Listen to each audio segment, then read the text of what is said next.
be careful. It's dangerous out there. Be careful.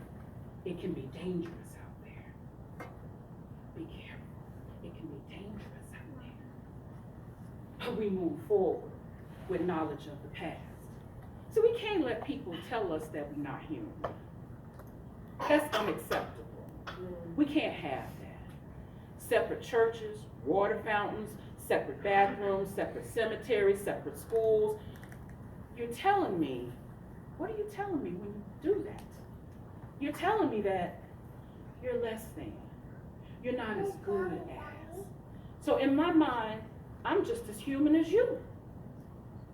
But you're telling me I'm not as good as you, less than, inferior. So I have to challenge that. I have to have the courage to stand up for myself. I have to have the courage to say, no, that is incorrect. That is not right. And that's what people were doing in the civil rights movement. They were challenging a system, not just individuals.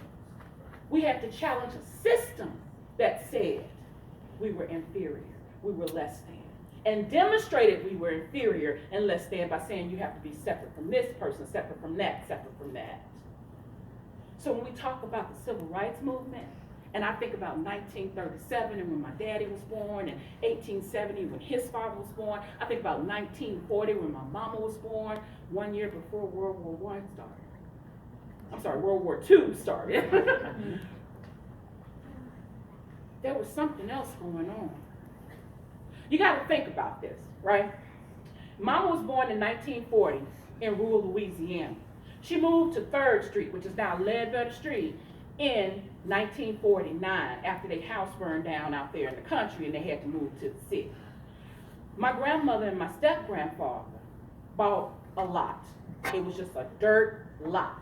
She worked at the chair factory, he worked at the lumber yard, and they chopped cotton on the weekends at the plantations that were still in effect in Louisiana during those times. Now, chopping cotton and picking cotton is two different things, okay? Just so you know. Don't ask me the difference because I can't tell you right now, okay? So they chopped cotton, they did all things. She taught my mom and my sister, her sister and brother, my Uncle Ernest and my Aunt Rosie, she taught them how to play piano. See, in black folks' homes that were on the upward mobility track, there was always a piano in the house. Okay? And you had to learn how to play that piano, and my mother ended up starting to play piano for churches when she was 15 years old. And she played up until the time she was in her late 60s, early 70s, okay? For churches, every Sunday. It was additional income, but she used her income from the church to bribe us to want to go to church, because she would say, I take you to McDonald's after church if you come on and sing the solo for me in the choir. So all her money went to bringing as many kids as she could go pick up in her van, bringing them to church, putting them in the choir, and making them sing. She started me singing when I was 3 years old. Yes, my mother had me in the church singing, King Jesus is all, he's my all in all. I know he'll answer when I call.